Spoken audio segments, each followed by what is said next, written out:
Hey guys, it's just Tim here tonight. I'm so sorry you're stuck with me. We, the guys, couldn't make it tonight.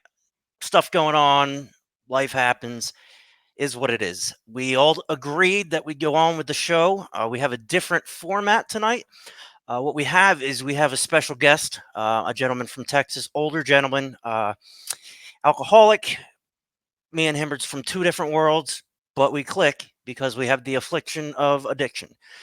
So what we do here is we have a discussion with this gentleman, 20, 30 minutes, something like that. And then when the discussion's over and our special guest is off, I kind of go off on a rant. I don't mean to. I'm heated. I'm missing the boys. So little preparation for that.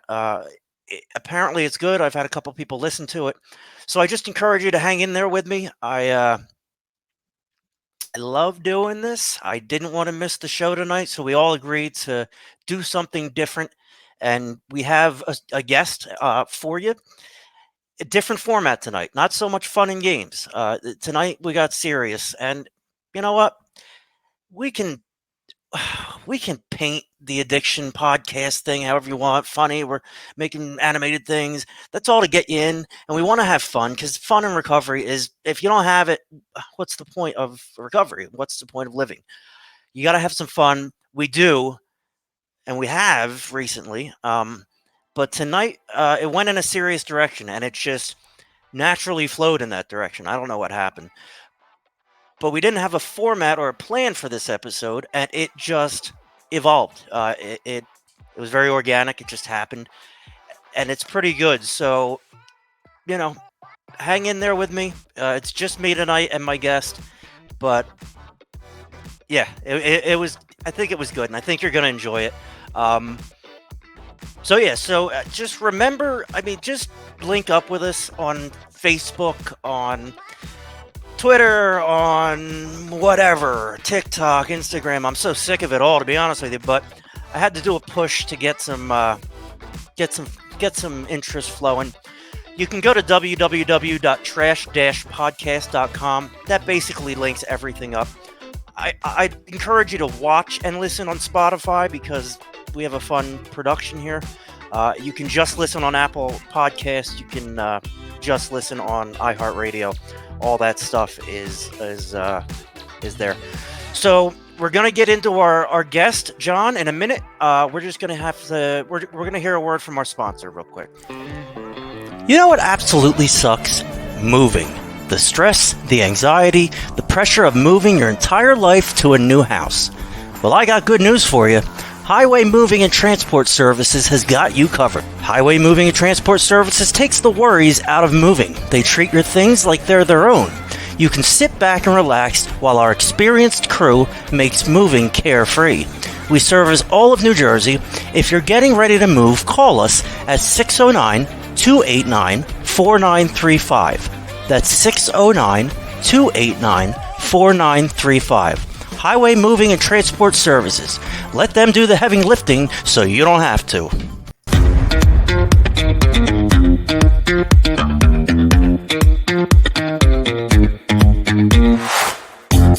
All right, Talkin Trash fans, we have a great guest on here today, a fan of ours, a loyal fan, and we're getting a few of those. My friend John from Texas. John, how are you, my friend? I'm doing well, man. Thanks for having me on. It's a pleasure. We have such a diverse group. Kids, adults.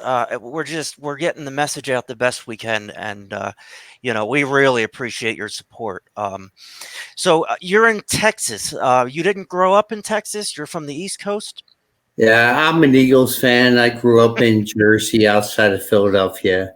I lived here in Texas, Fort Worth, for about 20 years. But I'm still a loyal Philadelphia fan. Phillies, Flyers, me too. Eagles, and those cowgirl fans. They have excuses for everything. But That'll be tough in Texas there. Yeah, that's right. Well, I'm a Flyers fan for sure. I'm a huge Flyers fan. Um, so you're an alcoholic. You identify as an alcoholic. Proud. How long are proud alcoholic? How long have you been sober, John? I've been sober for about 8.5 years. However, I tried getting sober probably 8 years prior Hmm. to getting sober. So a total of 16.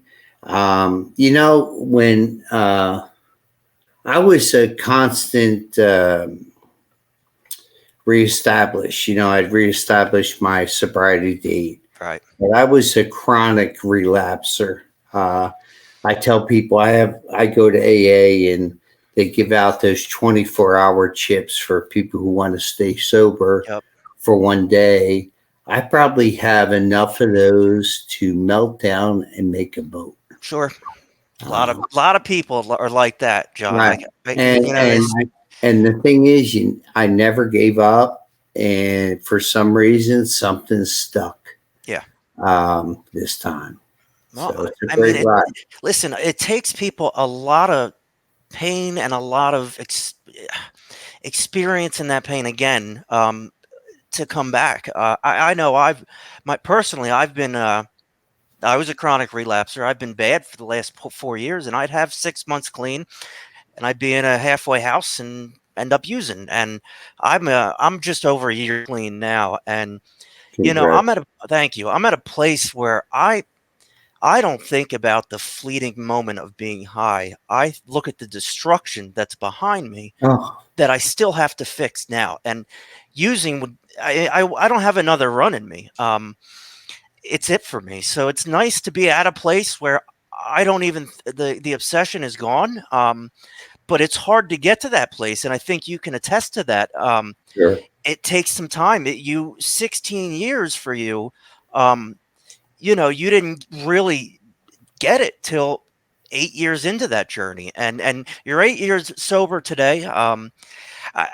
That's a our younger fans, even our older fans, need to see that it's possible. I know a lot of guys um, your age that have given up. They are just going to drink the rest of their life and cause problems and have liver disease. And you're a real testament to what can be done 8 years in.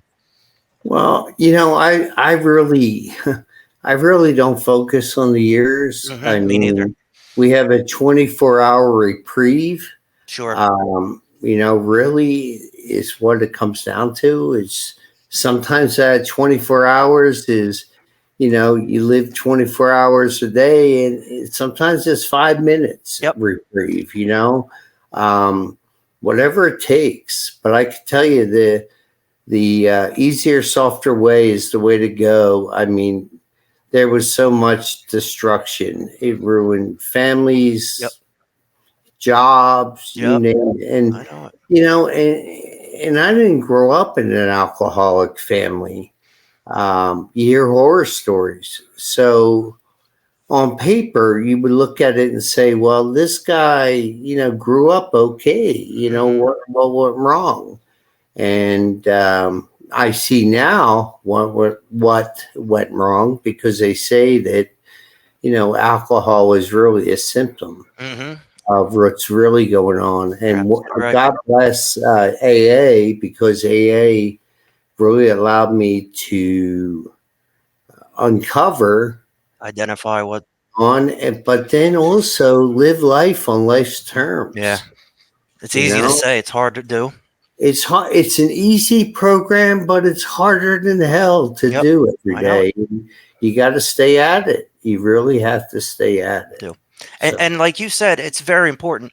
One day at a time. I mean, that's all we really have. that's And it. one bad decision, you're going down that path again. It doesn't matter if you're 70 years old or you're 20 years old, you're going to repeat the behavior. And like you said, the alcohol is a symptom of the problem. That is key. It's very important you said that, because there is an underlying issue. And if you don't identify what that is, you're bound to repeat what you've done.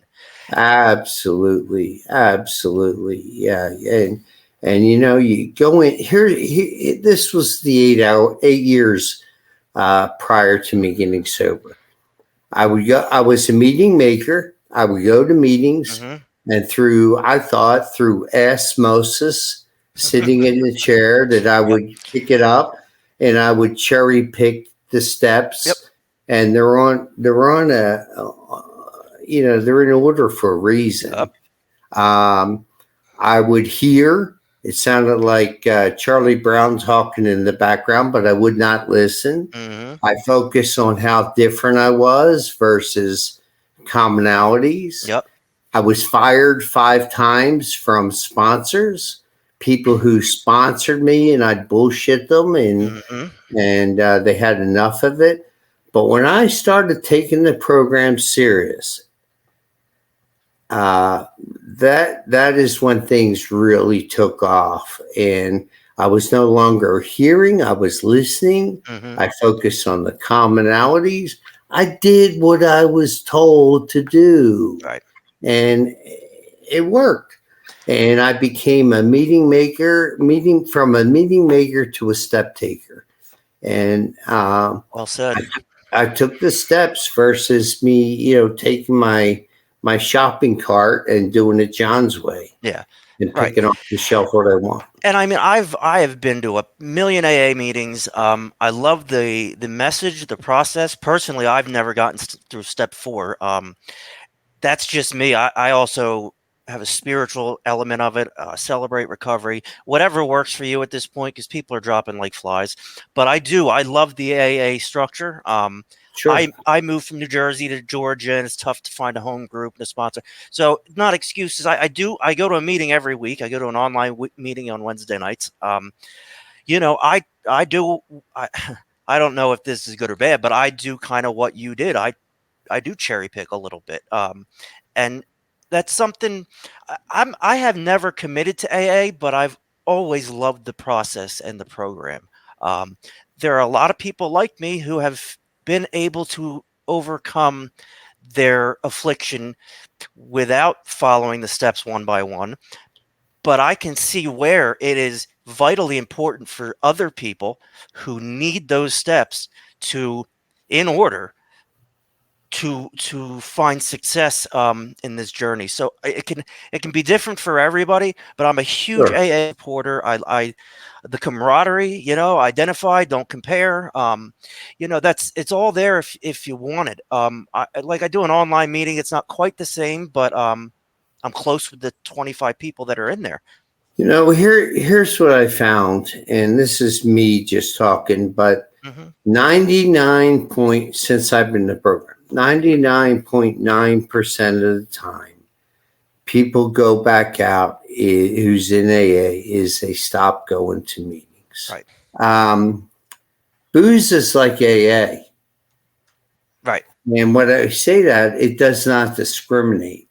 No, it doesn't. Um, it doesn't give a rat's ass if you're gay, straight, Republican, Democrat, liberal, religious, not religious, who your Yep, higher power is. It doesn't care. doesn't care. Same with AA.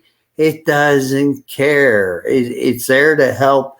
The one thing in common, and the one thing in common is once I start drinking, I can't stop, or I'm obsessing about this Yep. thing, and someone offers me a drink, I have to take it. You know, John, what I love about this interview, you and me, we represent two different classes, not classes. We represent two different eras of addiction and alcoholism. Me, I'm 41. I was a heroin addict, cocaine, Xanax, Percocet, morphine. That was my generation. I grew up in the Purdue Pharma, Oxycontin right? everywhere Right. generation. So that was my thing. There's a lot of people like me out there.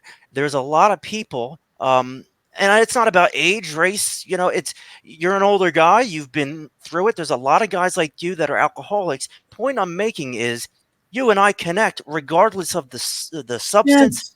Re- I, we're Yeah. cool, you and me. That's a what that is a blessing because regular people don't get that. Regular Well, people don't I connect in that listen. way. I think who's the other fellow, Nick, who was on talking about the differences with NA and AA, and Hmm. there's some older people who are pretty staunch about AA. We only talk about alcohol. Yep, Addiction's addiction, it man. is. Happy life I live today, the life I live, softer, gentler way Hmm. is the way to go. I mean, I got the monkey off my back. John, let me. What's your favorite AA cliche? Um, the first one will get you drunk. Hmm. And I never understood that really. And someone said, look, if you get hit by a train, what kills you, the locomotive or the caboose? And it's true. I Yeah, mean, people like us who have addiction and don't and cannot stop, that first one is critical you're right. because it's going to lead to more and more and more, and that first one's going to kill you. I got to tell you a quick story. Yeah. I went to a wedding reception down in San Antonio, Texas, and I was about 5 years in sobriety, and it was a wedding reception, and I was a guest, and it was at an officers club somewhere, military base or whatever. There was a big old cowboy with his big old hat and his Wrangler jeans and boots and Wrangler shirt and the whole thing. And he's drinking good old fashions. Yep. And he leaned over to me and said, "Hey, partner, I noticed you're not drinking." I'm like, "Yeah, Yeah. I'm not drinking." And then later on, he said, "Hey, partner, I noticed when you had that champagne, you didn't have champagne when we had champagne. You had water and it toasted." He Yep. goes, "You don't drink?" I said, "Sir, let me tell you something. If I start drinking, I'm going to hit on your wife, Hmm.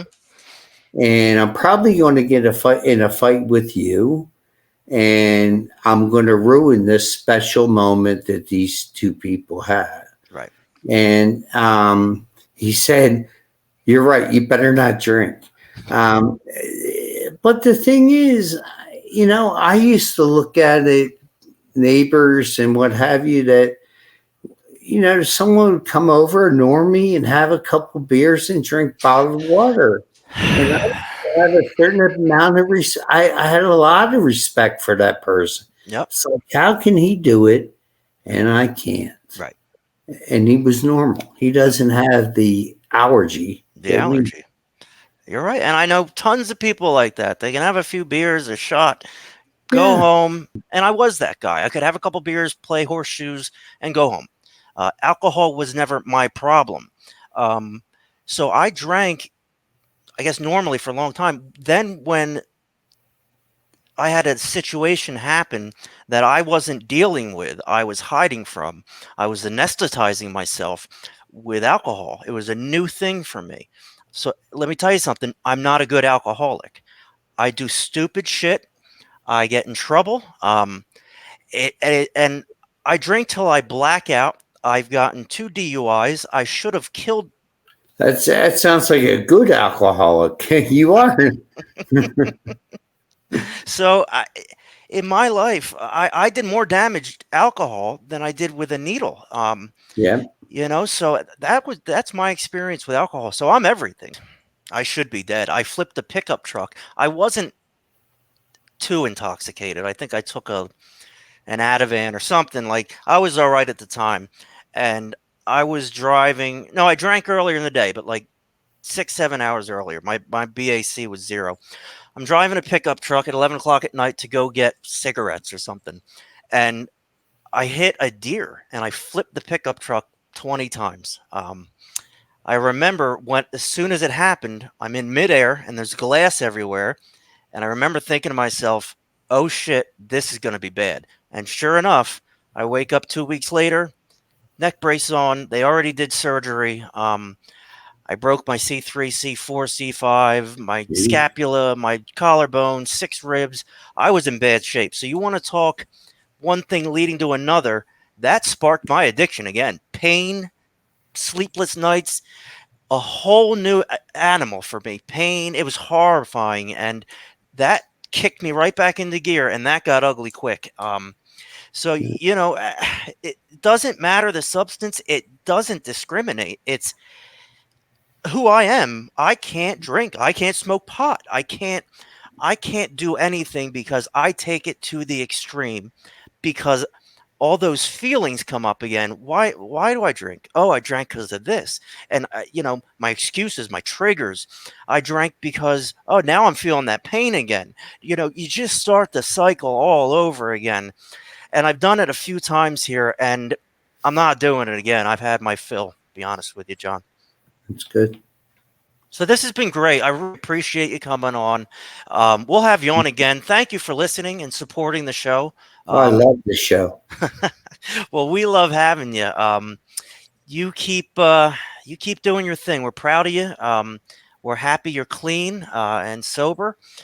You represent a generation, an era, as I do too, and you and I connect instantly, and that's because of Sure. our shared affliction.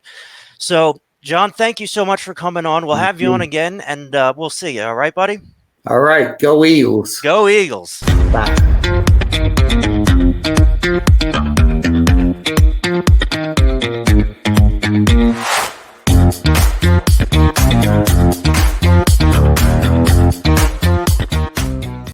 All right, so how about that? An older gentleman, alcoholic. That's very common.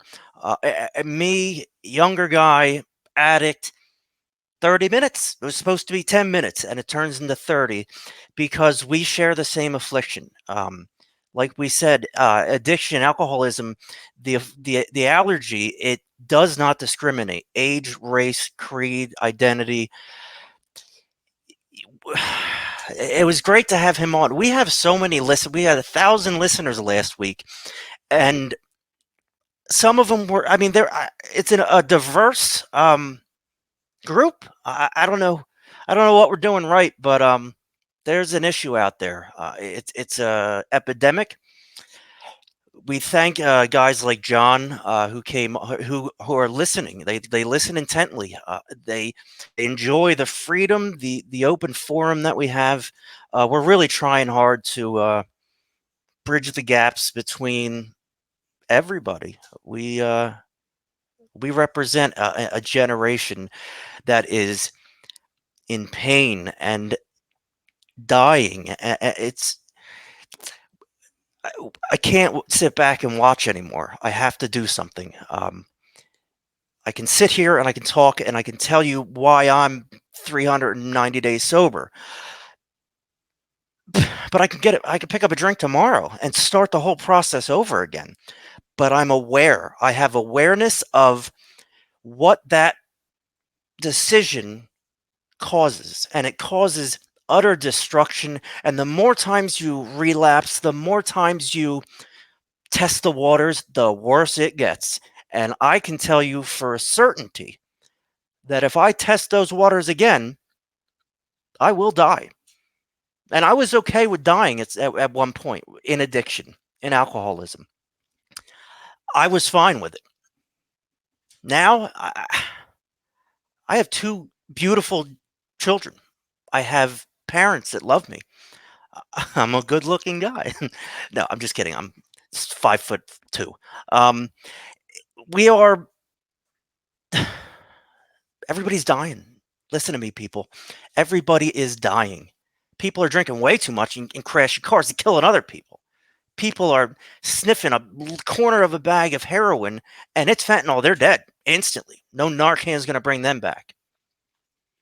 Guys, we got to get on board. We got to support each other and be open about our pain. It's not the alcohol and the drug is a symptom of problem, whether it's childhood trauma, whether it's anxiety, fear, depression, obsessive compulsive, mania, whatever it is.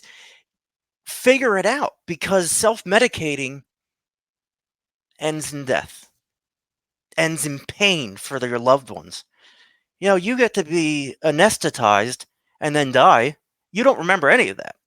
The people you leave behind, the damage, the collateral damage, it's heartbreaking. And I've seen it too much, and I'm done with it.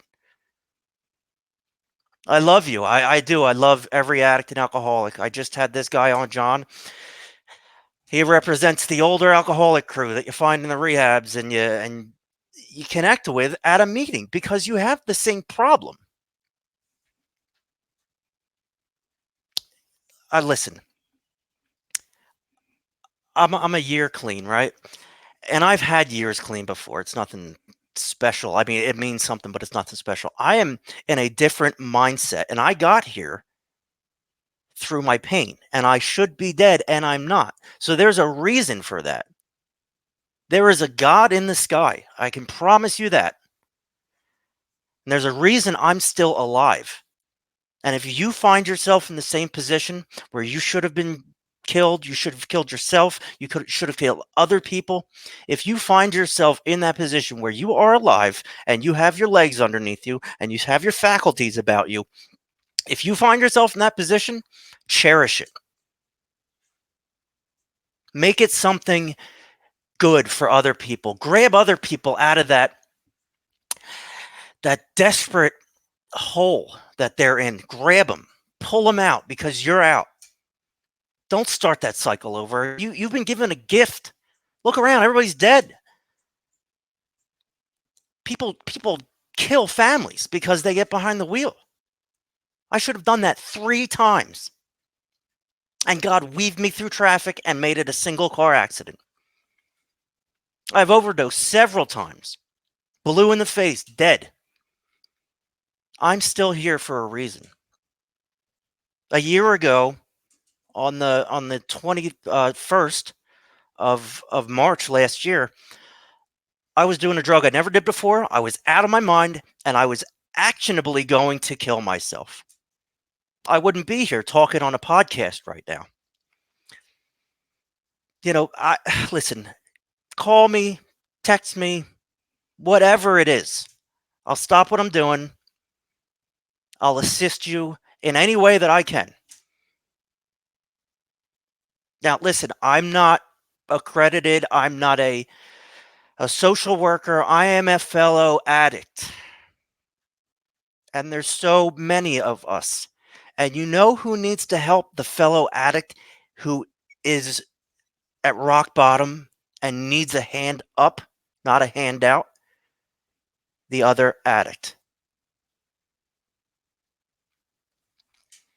Psychiatrists, social workers, they all have their place and they all do what they do, but the only person that is going to get the message across that life is worth living.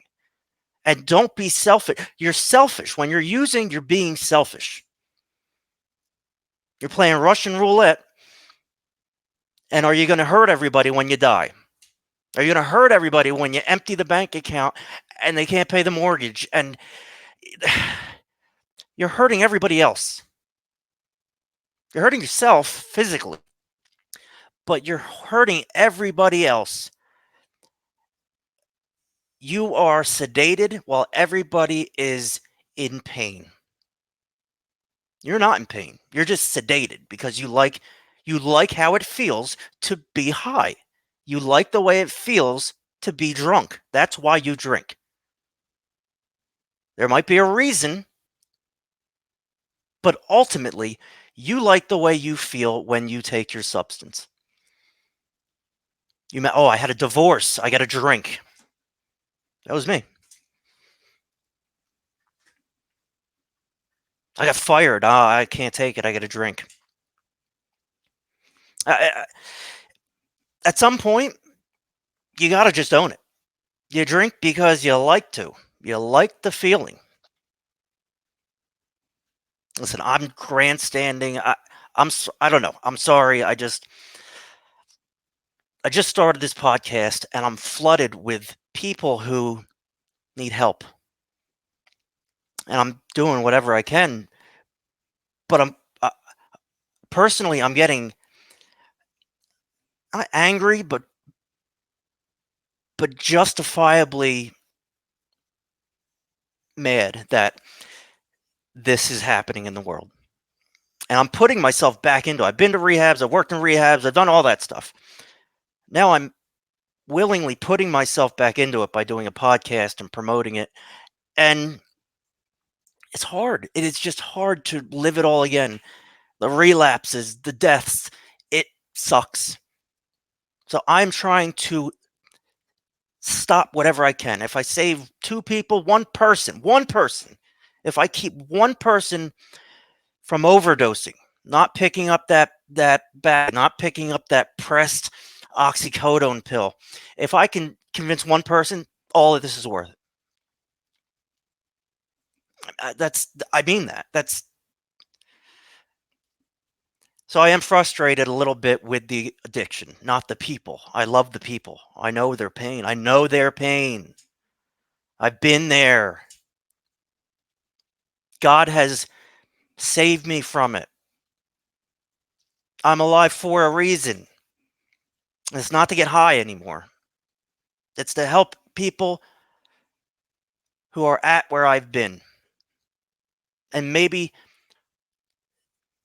I can help them figure it out in a softer way because I felt I figured it out. The way I figured it out was hard, painful. It fucking sucked. Be honest with you.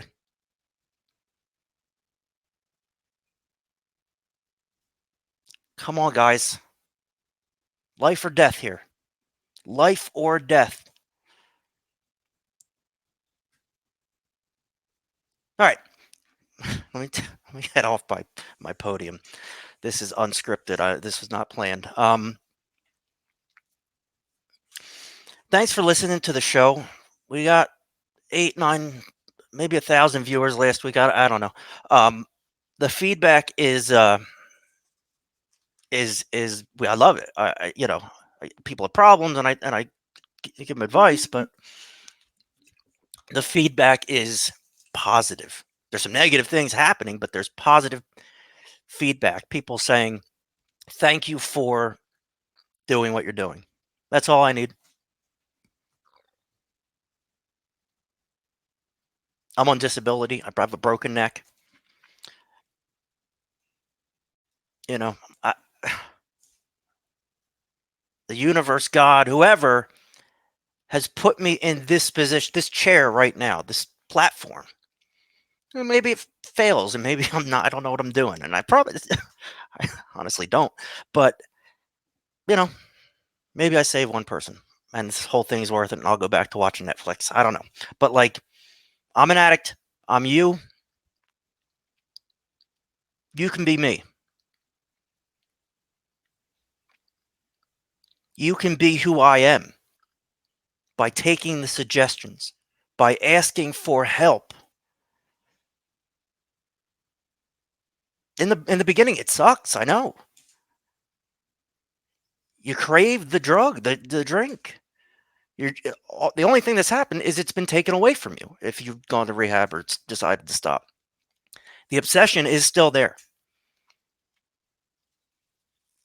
And for me, yeah, I'm a year clean, but I have a lot of clean time. What I've done in the last year, the decisions I've made, the things I've done, the hurdles I've overcome I never could have overcome using have given me the freedom of not having the obsession anymore. So by not having the obsession, I can focus on other stuff. I can help people. Let me help you. I just call me. I can help you. I know I can. I'm good with people. I'm smart. I have a podcast. You know, my ego has been shattered. I used to be so arrogant, um, such a dick. Be honest with you. Little guy syndrome. I don't know what it is, but I was a dick. But I was young, and I matured or whatever. Uh, Turning 40-ish and going through what I just went through as an adult, I I have a different outlook on life. I'm not so harsh on people. I'm not so negative. My situation sucks, to be honest with you right now, but I know by doing the right things, shit'll work out. It will. It works out for everybody else. Maybe I'll stop using heroin. See what that does. This is life or death. I mean, I've seen it. My Facebook is 2,000 friends, but half of it is an obituary. So do we want to keep doing this as a nation, as a species? Like, come on, like, you don't live life. Life is meant to be lived. You're meant to laugh. Laughing's fucking great.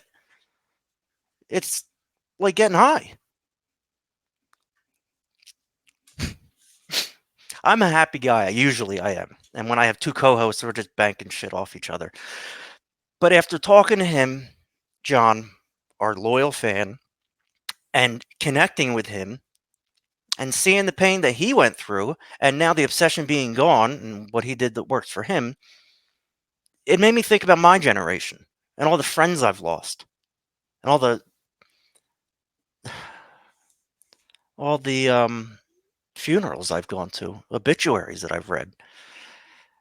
I can see all these people. I can see them like it was yesterday. They should be here with us. They should be going to sporting events with us, laughing with us. They're gone. They're dead because I don't know. They weren't lucky enough to be saved the way I was. Other addicts helped me get clean. I took suggestions. I did what my counselor told me to do. Depression, anxiety, I take medication for it. I don't give a shit. I live an okay life right now. I'm happy with myself. I have weight on me. I am who I am. Take it or leave it, like it or love it. I am here for the fellow addict. And I want to help people. And I have before. I've worked in treatment. I've kept people from AMAing. I've done a lot, I think. I don't know. Hopefully. Good job, kid. I'm here to help people. Like, what else am I going to do? Like, everybody's dying. So, like, just if you hear the message here and you take it and apply it, because we're different. We're not 12-step. We're not Celebrate Recovery. We're just addicts. And I got a nurse on here, too, for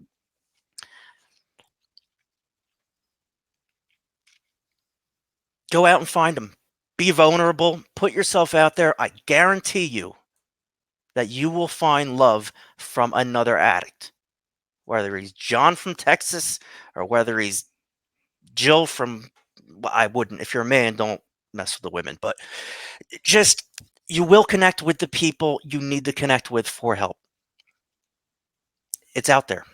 A lot of bullshit out there. A lot of rehab. A lot of just recidivism rate. It's shit. I know that. But it is what you make of it. If you want sobriety, you have to work for it. Sorry. Work's hard. But you know what you get from work? You get results. And you're proud of what you've done. And me, today, I hold my head up high. A year ago, I was going to put a bullet in that same head. So, all right. I love you. That was a little intense, but, whatever. I guess this is episode 12. We lost Nick for tonight. Please go on our Facebook page, our Instagram, our TikTok. You can find all that stuff at trash-podcast.com. That's called a website for you kids that are all over the TikToks and whatever. But go to our website, connect with us. And I have no problem with people connecting me. They're doing it regardless. But if you feel like you're not that person and you're not worthy to connect with us, connect with us. My name is Tim Snyder. I am an addict and an alcoholic, and I've changed my life, and you can too. So if you want to, listen to us. Take the suggestions that we're giving you because we figured it out. But I live one day at a time. Listen, I say I've figured it out, and then, you know, one bad decision. So you have to stay on your toes, and you have to do this every day. It's a daily thing. So, all right, I think that's just how I'm gonna end the episode. I love you. Thank you for listening. We appreciate the support. Talking Trash out.